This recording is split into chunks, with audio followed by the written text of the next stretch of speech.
என்னோட தற்காப்பு. இந்த வீட்டில் இருக்கிறவங்க கிட்ட இருந்து என் மன நிம்மதியை நான் காப்பாத்திக்கிறேன்.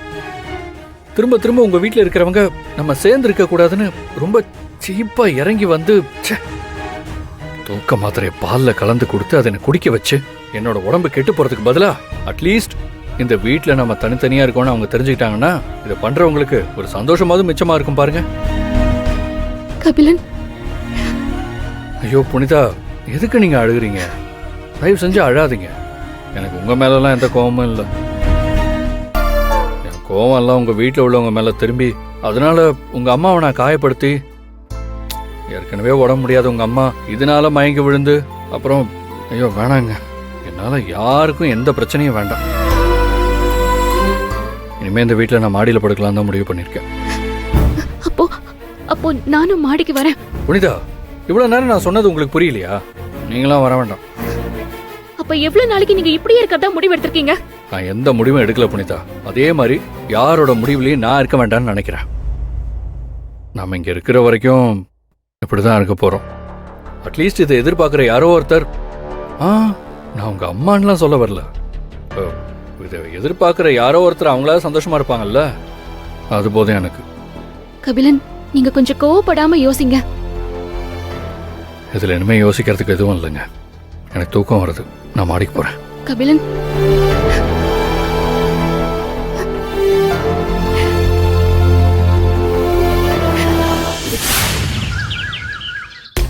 யாழினி, ஒரு கப் காப்பி கேட்டா அம்மா கிட்ட எத்தனை மணி நேரம் ஆச்சுன்னு தெரியலடா. என்ன மாடு தேடி போய் கறந்தாடா பாலை கொண்டுட்டு வர போறா.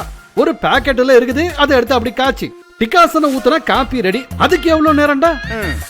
அந்த அளவுக்கு பொண்டாட்டியா பகுமானமா வச்சிருந்தா இப்படி தாண்டா இருக்கும். அடியாய் அப்படின்னு சொல்லும் போதே காப்பி டம்ளர் கையில இருக்கணும். அப்படி போடு.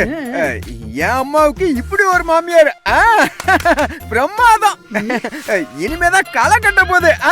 இரு, உன் அம்மா கிட்ட சொல்றேன். ஆமா ஆமா, உங்க பிள்ளைக்கு நாங்க இருக்கோமோ இல்லையோ 1 மணி நேரத்துக்கு ஒரு தடவை டீ காஃபி கொடுத்துக்கிட்டே இருக்கணும். இல்லன்னு வைங்க. இங்க பாருமா, ஒரு தடவை காப்பி போடும் போதே கள்ளி சொட்டு மாதிரி போட்டு கொடுத்தா அவன் எதுக்காக திரும்ப கேட்க போறான்? கடைசியா நீங்க என்கிட்டே வந்துருவீங்களே. மேகலை, குடிங்க. Tiffin ready ஆயிடுச்சாமா?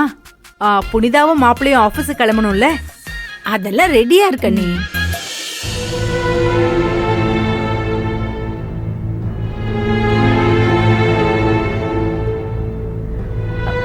என்னம்மா புனிதா, யாரம்மா தேடிட்டு இருக்க?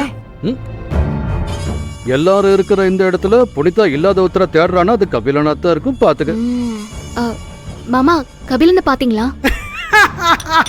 எப்படி இப்பதான் சொல்லிட்டு இருந்த நீ கபிலனத்தான் தேடுறன்னு சரியா போச்சா? என்ன புனிதா நீ? அவர் எங்கம்மா இங்க இருக்காரு? அவர் காலையில எல்லாருக்கும் முன்னாடி கிளம்பி போயிட்டாரு. ஐயோ அத்தை, எங்க போனாருன்னு கேட்டீங்களா அவரை? வேற எனக்கு வினையே வேணாம். அத வேற நான் கேட்டுட்டு அவர்கிட்ட வாங்கி கட்டிக்கணுமா?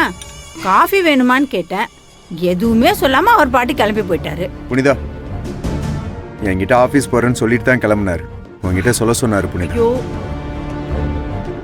புனிதா, மாப்பிள்ளை இன்னும் கோவமா தான் இருக்காரா?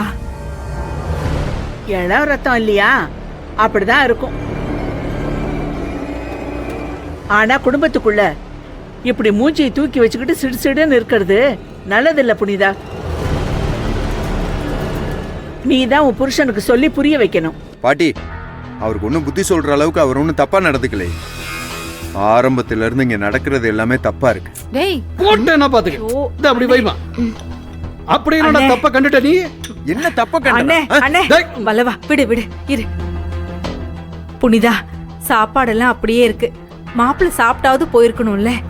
என்ன கோவம் இருந்தாலும் சாப்பாட்டுல காமிக்க கூடாது இல்லம்மா? இல்லம்மா, அவருக்கு ஏதாவது அவசர வேலை இருந்திருக்கும், அதான் சீக்கிரம் கிளம்பி போயிருப்பாரு. அவசர வேலையோ இல்ல நம்மள எல்லாம் பார்க்க பிடிக்கலன்னு கிளம்பிட்டாரோ, யாருக்கு தெரியும்? யாழினி, தப்புமா. நம்ம வீட்டு மாப்பிளைய நாமளே தப்பா பேசலாமா? என்ன இருந்தாலும் அவர் இந்த வீட்டு மாப்பிள்ளை. அம்மாடி, நீ மாப்பிள்ளைக்கு போன் பண்ணி கேளுமா. கேளுமா. அம்மா, doctor call பண்றாங்கம்மா. Hello. Good morning, Punitha. Sorry for the disturbance now. No issues, doctor. நானே உங்களுக்கு கால் பண்ணலாம் தான் இருந்தேன். சொல்லுங்க டாக்டர். புனிதா, நீங்க ஒவ்வொரு வருஷமும் எங்க ட்ரஸ்ட்டுக்கு பண்ற சப்போர்ட்டுக்கு ரொம்ப தேங்க்ஸ். இப்போ 4 பேஷண்ட்ஸ் இருக்காங்க. அவங்களுக்கு ஹார்ட் இஷ்யூஸ் இருக்கு. அவங்களுக்கான ஆபரேஷன் செலவை உங்கள மாதிரி ஆளுங்க கிட்ட தான் நாங்க கேட்டுக்கிட்டு இருக்கோம். உங்களுக்கு முடியும்னா நீங்க கொஞ்சம் உதவி பண்ண முடியுமா? என்ன டாக்டர் இது? உதவிங்கிறதெல்லாம் ரொம்ப பெரிய வார்த்தை. இது என்னோட கடமை. நான் நிச்சயமா தருவேன். உங்க ஸ்டாஃப் யாரையாவது அனுப்பி என்னோட ஆபீஸ்க்கு கொஞ்சம் வர சொல்ல முடியுமா? நான் செக் போட்டு கொடுத்துறேன். நான் இப்போ ஹாஸ்பிட்டல்ல தான் இருக்கேன். நானே உங்க ஆபீஸ்க்கு வந்து ரிசீவ் பண்ணிக்கிறேன். நல்ல விஷயம் டாக்டர். அப்புறம் இன்னொரு விஷயம், அம்மாவோட ஹெல்த் கண்டிஷனை பத்தி நான் உங்ககிட்ட கொஞ்சம் டிஸ்கஸ் பண்ண வேண்டியிருக்கு.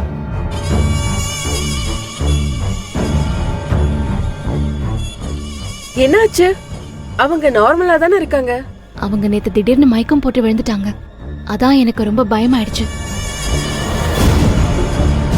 எனக்கு அம்மாவோட ஹெல்த் கண்டிஷனை பத்தி கொஞ்சம் டீட்டெயிலா எக்ஸ்பிளைன் பண்ண முடியுமா? ஐயோ, நிச்சயமா. நீங்க ஆபீஸ்க்கு வரும்போது உங்க அம்மாவோட ரிப்போர்ட் எல்லாம் எடுத்துட்டு வாங்க. ஷியோர் டாக்டர், நான் கண்டிப்பா எடுத்துட்டு வரேன். தேங்க்யூ. தேங்க்யூ புனிதா. அம்மா, உங்க ரிப்போர்ட்ஸ்லாம் போய் கொஞ்சம் எடுத்துட்டு வாங்கம்மா. ரிப்போர்ட்ஸா? புனிதாம்மா, ஐயா அம்மா, இப்ப எதுக்கு அதை கேக்குற நீயே? அம்மாடி புனிதா, ரிப்போர்ட்ஸ் எல்லாம் எதுக்குமா? மா, அதான் டாக்டர் கிட்ட போன்ல சொன்னேனேம்மா, நீங்க மயக்கம் போட்டு விழுந்துட்டீங்கல்ல, அதை நம்ம டாக்டர் கிட்ட கேட்க வேணாமா? உங்களுக்கு ஆன்ஜியோ வேற பண்ணிருக்குமா? இதை நாம சீரியஸா எடுத்துக்கணும். போய் உங்க ரிப்போர்ட்ஸ்லாம் எடுத்துட்டு வாங்க போங்க. அப்படியா புனிதா? ஏமா, உங்க அம்மாவை எத்தனை தடவைமா டாக்டர்கிட்ட காட்டுவ? அதானே, பொழுதுக்கும் ஹாஸ்பிட்டலுக்கு போக கூடாதுமா. நேத்து பார்த்த டாக்டர் தான் உங்க அம்மாவுக்கு எதுவுமே இல்லைன்னு சொல்லிட்டாங்கல்ல, அப்புறம் என்ன? பாட்டி, நான் டாக்டரை வெறும் அபிஷியலா பார்க்கல, அப்படியே கையோட ரிப்போர்ட் எடுத்துட்டு போய் அவங்க கிட்ட பேச போறேன், அவ்வளவுதான். எதுக்கு புனிதா இந்த ரிப்போர்ட்ஸ் எல்லாம் எடுத்துக்கிட்டு அலைஞ்சுக்கிட்டு இருக்க? நீ பாரு அம்மாவை, நான் நல்லா தானே இருக்கேன், எனக்கு ஒண்ணுமே இல்ல. மா, இல்ல, என்னோட நிம்மதிக்காகவாவது நான் ரிப்போர்ட்டை ஒரு தடவை செக் பண்ணிக்கணும். வலவு மாமா, நீங்க அம்மாவை மதியம் ஆபீஸ்க்கு வர சொல்லுங்க. சரி, சரியா? சொல்றேன் புனிதா. மா, நீங்க போய் உங்க ரிப்போர்ட் எடுத்துட்டு வாங்க. ரிப்போர்ட்டா? மா, நீங்க சீக்கிரம் போங்க. ஹலோ. யாழ்னி, அதை எடுத்து உள்ள வைமா. என்ன நின்னுட்டு போ, வை போ.